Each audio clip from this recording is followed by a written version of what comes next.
Did Russia make the case for owning gold?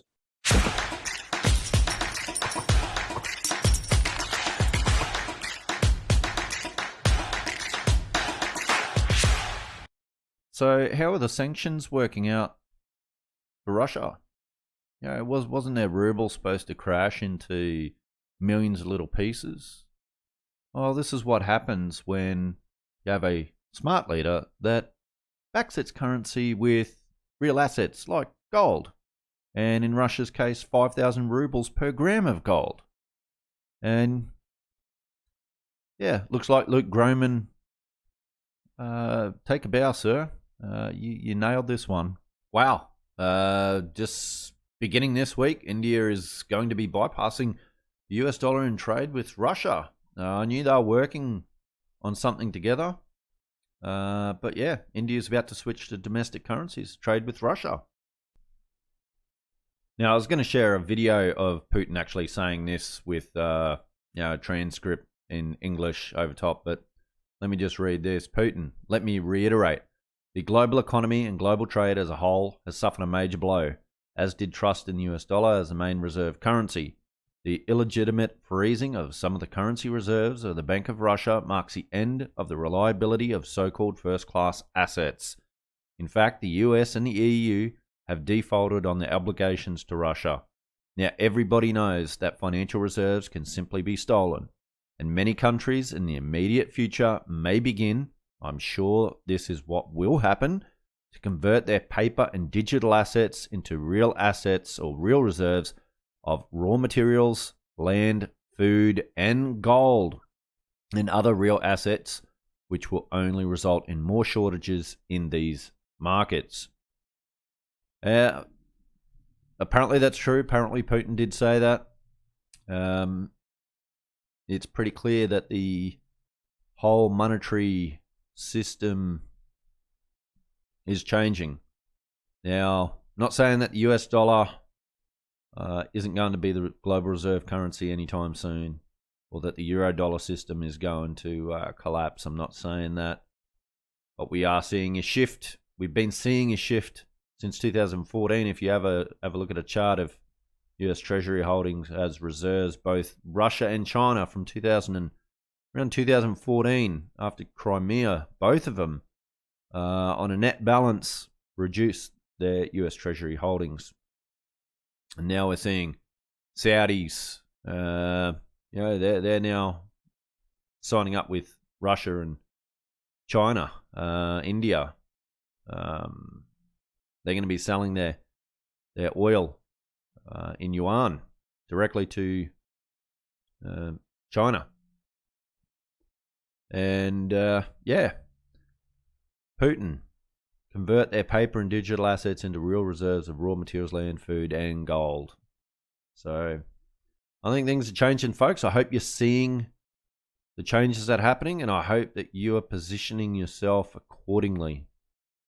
Jesse Felder, gold remains the most widespread and viable global currency that is not controlled by any individual country.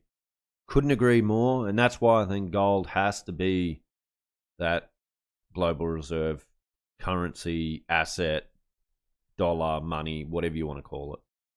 Has to be, because it's not controlled. It cannot print more of it.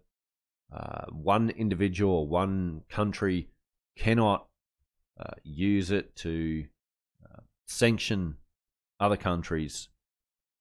Let's get back to a decentralized, true free market with sound money. And we'll see the elites start to, disappear a bit. We'll see hard work and savings and production be rewarded. Not simply, creating fiat, speculating, creating more paper wealth. So let's have a look at this article from MarketWatch. Russia just made a case for owning gold and nobody noticed. Well, I think a lot of us did notice. Here's a strong argument for adding some gold bullion to your retirement portfolio right now, alongside those stocks and bonds. And it comes courtesy of Pavel Zavalny, the head of the Russian parliament. Zavalny spoke last week on the subject of all the economic and financial sanctions being levied against Russia following the invasion of Ukraine. Most of the coverage of his remarks implied that Russia might respond to the sanctions by switching from US dollars to Bitcoin for international trade. But a look at the transcript being reported shows something quite different. Zavalny added Bitcoin only at the end of a long list of other currency and trading options, almost as an afterthought. As you might expect, not only is Bitcoin new, ridiculously volatile, wildly open to manipulation, and a massive drain on energy in a world facing an energy crisis, but it also offers no guarantee of privacy. Western authorities can track all transactions on the blockchain, with the result, for example, that they can even get back Bitcoin ransoms. Much more interesting was Zelvany's main point, even though it has been mostly overlooked. If other countries want to buy oil, gas, other resources, or anything else from Russia, he said, let them pay either in hard currency, and this is gold for us, or pay as it is convenient for us. This is the national currency.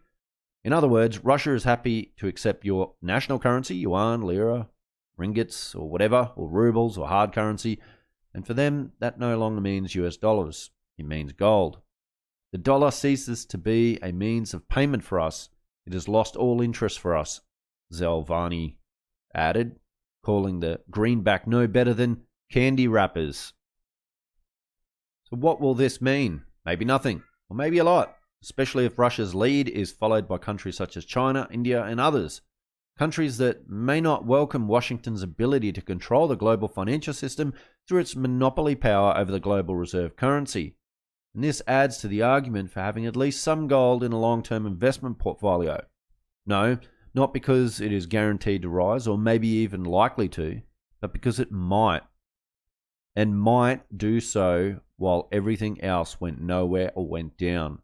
Like in a geopolitical or financial crisis where the non-Western bloc decides to challenge America's financial hegemony and king dollar.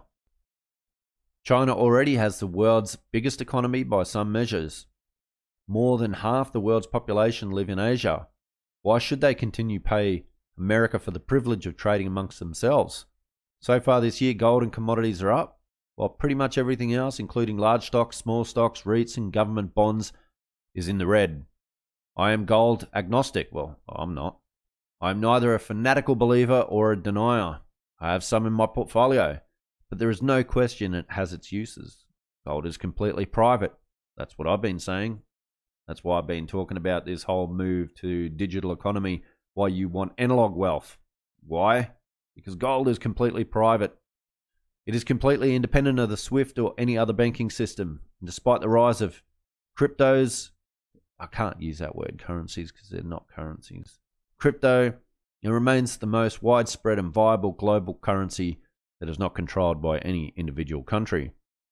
10 years ago, we pointed out here that Vladimir Putin and the Russian central bank were buying a lot of gold bullion. Recent events show they should have bought a lot more. When Putin's army invaded Ukraine last month, Western powers froze the foreign exchange reserves that the Russian government held in their bank vaults.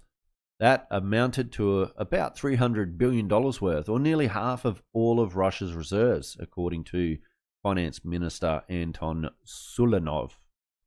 That has left the country's government struggling for money, and the ruble has collapsed.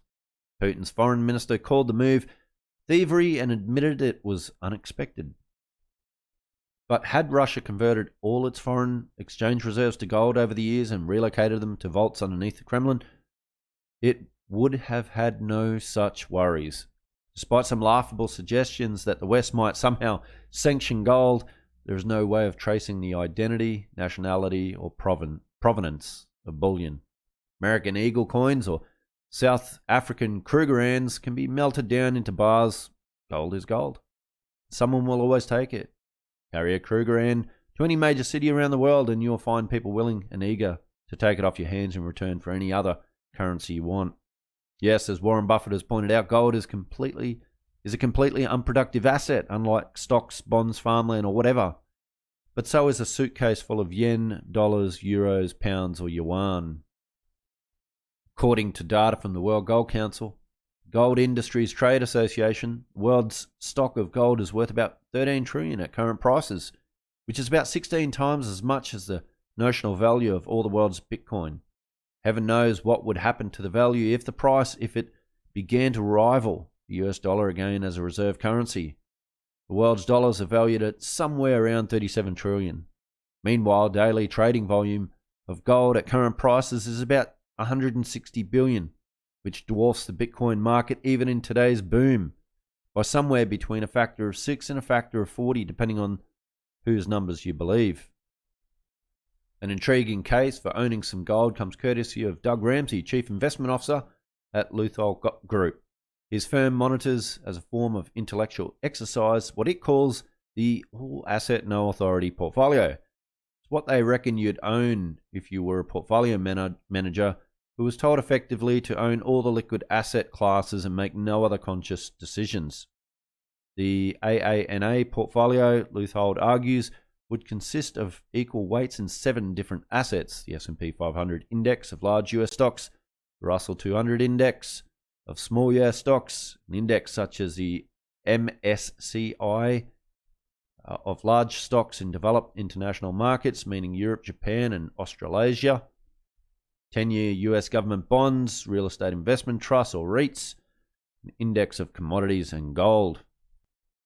Anyone could replicate this easily by owning 7 low-cost ETFs. Bugger all those ETFs. The argument is that 1 or 2 of these assets are always doing well at some point or another. Portfolio, Ramsey argues, minimizes the risk of disaster because there has never been a time when they all failed. Even in the Great Depression, bonds and gold did well. I love the elegant theory behind AANA. I wonder about its heavy US focus, but what do I know? Such investment luminaries as Jeremy Grantham and hedge fund titan Ray Dalio have also made the case for owning some gold in a portfolio. Another friend, a widely followed investment guru and strategist, told me kept his retirement portfolio for years allocated to just 2 assets. 2/3 of the money was in a global stock portfolio and the other third was in gold, he said. It was a protection against international policy errors and crisis. Gold, he argued, was the one thing that would do well when everything else failed. Incidentally, he later cashed out his portfolio to buy a property. In other words, the argument isn't that we want to own all gold or mostly gold or even a lot of gold, but that we want to at least to own some gold, simply for diversification. About a decade ago, I was at a conference of financial journalists. One of the speakers mocked gold and said everybody was already invested in gold. I interrupted him and asked for a show of hands in the room from anyone who owned any gold at all in their retirement portfolio. In a large room, just 2 of us. The other, a former editor of MarketWatch, raised our hands. The case for gold is often undermined by its own die-hard supporters, known as gold bugs. They sometimes ascribe quasi-religious status to the metal or claim it is the only true currency. Actually, anything can be a currency. And if we can end up in Cormac McCarthy's The Road, I'll bet we'll find that food, toilet paper, painkillers and drugs all become widely accepted. Bitcoin, I have my doubts. But gold deniers go to the other extreme and argue it cannot be a currency or a sound investment at all. The current crisis shows just how wrong that is. Very good article, and I think the author makes a point that everyone should own some gold in their portfolio. You know, those of us who are monetary historians understand the role that gold and silver has played as money, as a store of wealth and a store of value over thousands of years, and we understand what happens to fiat currency. And I think a lot of people just aren't educated. They just don't have enough education. They don't understand gold. And that's probably why in this room, only himself and a colleague of his raised their hands that actually invested in gold. So, what do you guys think? Do you guys have enough gold? Silver? Are you all in silver? All in gold? When I mean all, I mean, got one metal rather than both. I mean, your whole portfolio is in it. Mine certainly isn't. Anyway, love to see your thoughts and opinions in the comments below. If you like this video, please hit that like button. Always appreciate it. Take care, everyone, and I'll see you all again on another episode of Finance Uncut.